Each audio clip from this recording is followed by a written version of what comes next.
જે આપણા ફરિયાદી છે એક સારા ભણેલા નાગરિક છે અને નોકરી કરે છે અને એની ફેસબુક પર કોઈની સાથે ફ્રેન્ડશિપ થઈ.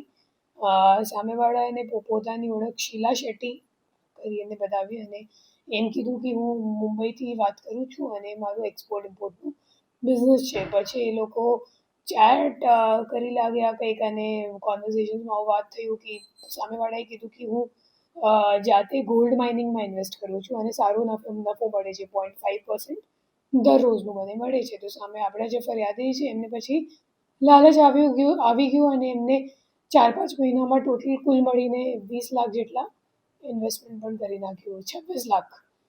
પછી 26 લાખ ઇન્વેસ્ટમેન્ટ કર્યા પછી એમને એમ કીધું કે મારે થોડુંક વિડ્રો કરવાનું છે. તો એ લોકોએ 1.25 લાખ જેટલા તો વિડ્રો કરવા દીધા. પછી કીધું કે તમારે હવે ટેક્સ ભરવું પડશે. પછી એમને કીધું કે મારી પાસે અત્યારે પૈસો નથી તો હું ટેક્સ કેવી રીતે ભરું. તો શીલા શેટ્ટીએ એમ કીધું કે ચલો આપણે પાર્ટનરશિપમાં ભરીએ, તમે 50% ભરી દો, હું 50% ભરી દઉં.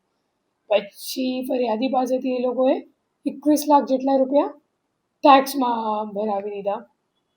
પછી ફરિયાદીએ કીધું કે હવે મને વિડ્રો કરવા દો, મારી મા બીમાર થઈ ગઈ છે. તો પછી એ લોકોએ કીધું નહીં, હવે તમારે માર્જિન મની પણ પે કરવું પડશે તો ત્યારે વિડ્રો થશે. અને એમ કરીને એમની પાસેથી હજી 20 લાખ રૂપિયા મને ટોટલ 69 લાખ અને 96,000 રૂપીસનું એમની પાસેથી ઇન્વેસ્ટમેન્ટના નામે પૈસા લઈ લીધું અને કોઈ પણ જાતનું પૈસા વિડ્રો નથી કરવા દીધા. પછી દિવાળી સુધી એમને ખબર પડી કે મારી સાથે ફ્રોડ થઈ ગઈ અને પછી અહીંયા આવ્યા હતા અને આપણે FIR લીધી છે. પછી આ ગુનાની તપાસ કરતાં અમે લોકોને ખબર પડી કે થોડું ઘણું પૈસો જે સેકન્ડ લેયરમાં આવે છે એ દિલ્હીના એક ખાતામાં ગયું છે. પછી દિલ્હીના જે ખાતા છે એમની તપાસ કરતાં અમે લોકોને ખબર પડી કે એ જો ખાતું છે એક નાગપુરનો રહેવાસી છે એમનું છે અને એમની જે બેન છે શ્રદ્ધા ગજબિયા. તો એ બંને જણા એક એસેન્સ કરીને કંપની રજિસ્ટર્ડ છે, એમના ડાયરેક્ટર્સ પણ છે અને એમના અકાઉન્ટમાં આવેલું હતું.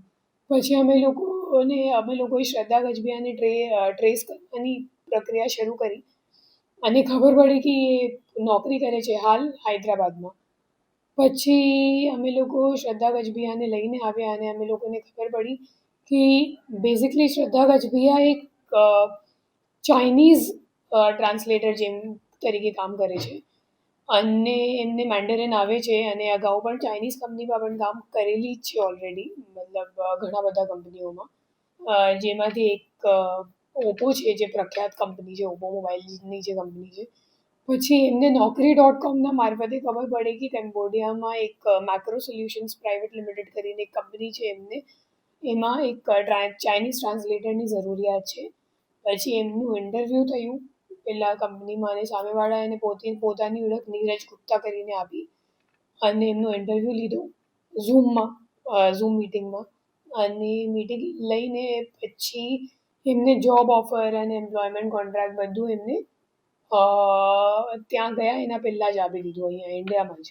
એના સિવાય એમનું વિઝા અને ટિકિટ વગેરે પણ બધું એ લોકોએ કરાવીને પછી એમને ત્યાં મોકલ્યું કેમ્બોડિયા જઈને એમને પહેલા દિવસ તો હોટેલમાં રોકાણ કરાવ્યા. હોટેલમાં રોકાણ કરીને પછી એમને કંપની સુધી લઈને ગયા આગલા દિવસ. અને જ્યારે કંપનીમાં ગઈ તો એમને એમ કહેવામાં આવ્યું કે તમે એકવાર 1 અઠવાડિયા સુધી જો કે શું ચાલે છે અહીંયા. પછી એમને જોયું કે અલગ અલગ ટીમો છે અહીંયા. એક એઆઈની કોલ કરવાની ટીમ છે જેમાં તમે અગર વાત કરો તો તમારું શું કહેવાય વોઇસ બદલાઈ જાય. તમે છોકરી તરીકે વાત કરો તો છોકરા જેવું સામેવાળાને એવી રીતનું. પછી એક અકાઉન્ટ્સની ટીમ છે, તો જે પૈસા આપણે ખરેખર અહીંયાથી જે વિક્ટિમ્સ વગેરે મોકલે છે તો એને ઠેકાને લગાવવાનું કામ એ અકાઉન્ટ્સવાળી ટીમ કરતી હતી. પછી એક આઈટી કંપની છે, તો આપણે જે ફેક વેબસાઇટ ઉપર જે પોર્ટલ પર એ લોકો બતાવે છે કે તમારું ઇન્વેસ્ટમેન્ટ આટલું હતું અને આટલું દેખાય છે, તો એ પણ ત્યાં એક બીજો મતલબ ટીમ છે આઈટી કરીને. અને એ લોકો ઘણા બધા વિક્ટિમ્સ મતલબ ઘણા બધા દેશના વિક્ટિમ્સને ટાર્ગેટ બનાવે છે. મોટાભાગના 4 દેશો છે, ઇન્ડિયા, અમેરિકા, જર્મની અને ચાઇના. અને ઇન્વેસ્ટમેન્ટ ફ્રોડ મોટાભાગે એ લોકો ઇન્ડિયા અને ચાઇનામાં કરે છે.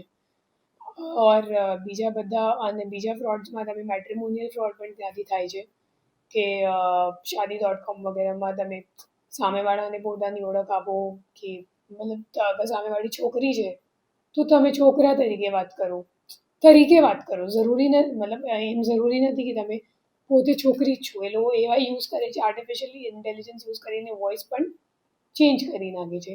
તો એવી રીતની આખી પ્રક્રિયા ત્યાં ચાલતી હતી અને એ લોકો એક ઇન્વેસ્ટમેન્ટ પોર્ટલને એક પ્રોજેક્ટ તરીકે બતાવતા હતા કે અત્યારે આ પ્રોજેક્ટ ચાલુ છે અને પતવામાં આવશે.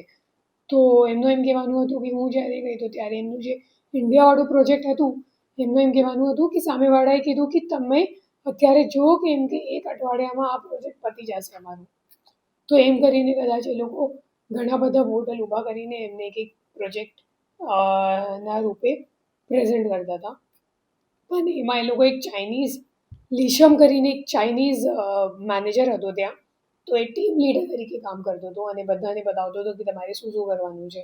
અને ઘણા બધા વિશ્વના માણસો ત્યાં એમ્પ્લોય તરીકે મતલબ રોકાયેલા છે, જેમાં ભારતના પણ છે, પણ પાકિસ્તાની પણ છે, નેપાળી પણ છે, શ્રીલંકન્સ પણ છે અને ચાઇનીઝ પણ છે.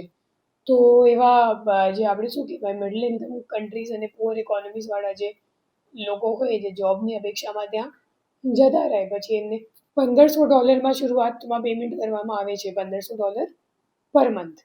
તો આપણી જે મતલબ અત્યારે જે શ્રદ્ધા ગજબિયા છે તો એમને ટોટલ એ લોકોએ $3,000 આપ્યું 2 મહિનાનું પગાર.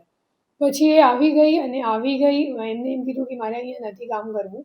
તો એમનો કંઈક ડિડક્શન કરીને પછી એમને પરત ઇન્ડિયા આવી તો દીધા. પછી ઇન્ડિયા આવી ગઈ, એમને 3-4 મહિનું થઈ ગયું.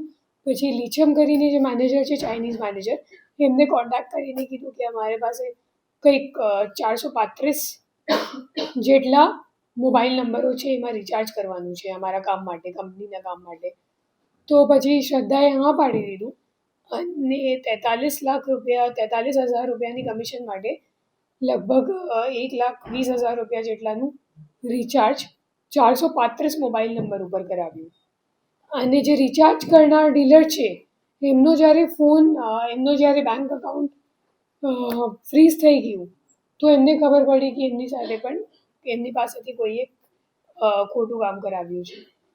તો પછી અમે લોકોએ એમને નરેન્દ્રભાઈ છે તો એમને નાગપુરથી લઈને આવ્યા અને ખબર પડી કે એમની પાસે એમને પોતાની મતલબ જૂની ઓળખ હતી ગજબિયા પરિવાર સાથે અને એમને ખબર નહોતું કે શા માટે એ લોકો રિચાર્જ કરાવે છે. એમને એમ લાગ્યું કે શ્રદ્ધા ગજબિયા જે કંપની માટે કામ કરે છે તો એ કંપનીની જરૂરિયાત હશે અને કંપનીના કામ માટે કદાચ એ લોકો રિચાર્જ કરાવે છે. તો અમે લોકોએ જ્યારે NCCRB પોર્ટલ પર ચેક કર્યું તો ખબર પડી કે 435 મોબાઈલ નંબર ઉપર કુલ 34 ફરિયાદો નોંધાયેલ છે અત્યાર સુધીમાં. અને એ લોકો અત્યારે ગંભોડિયામાં બેસીને ઘણા બધા લોકોને અત્યારે પણ વિક્ટિમ્સ બનાવે જ છે. હેલો ભુજ, તો કેમ છો તમે? આજે હું તમને એવા શોરૂમની વિઝિટ કરાવું છું જે છેલ્લા 10 વર્ષથી કચ્છની જનતાના પ્રેમ અને વિશ્વાસથી મહેકતું લુગડા બજાર ફેમિલી શોરૂમ. આ શોરૂમમાં સ્ટાર્ટિંગ પ્રાઇસ 399થી છે, જેમાં kids wear, girls wear, boys wear અને જેન્ટ્સ વેર અને લેડીઝ વેરમાં પણ ન્યૂ વેરાયટીવાળું કલેક્શન પણ જોવા મળી રહેશે. અને જેન્ટ્સ માટે વેડિંગ કલેક્શન અને કુર્તા કલેક્શન પણ બહુ જ સારું છે. એનિમલ મૂવીનો પાર્ટ 2 આવે કે ના આવે, પણ એનાથી પહેલાં અમે લઈ આવ્યા છીએ લુગડા બજાર પાર્ટ 2, જેમાં તમને કિડ્સ વેરમાં વિન્ટર વેર સમર કલેક્શનનો ન્યૂ સ્ટોક આવી ગયો છે. લેડીઝ વેરમાં પણ ન્યૂ ડિઝાઇનમાં kurti, top and coat set best price थी स्टार्ट थाय छे. तो जेंट्स वेर में भी मिल जाएगा boss. Leather, jacket, brand pants and check shirts, formal shirts, track pants પણ બેસ્ટ થી બેસ્ટ પ્રાઇસ સાથે.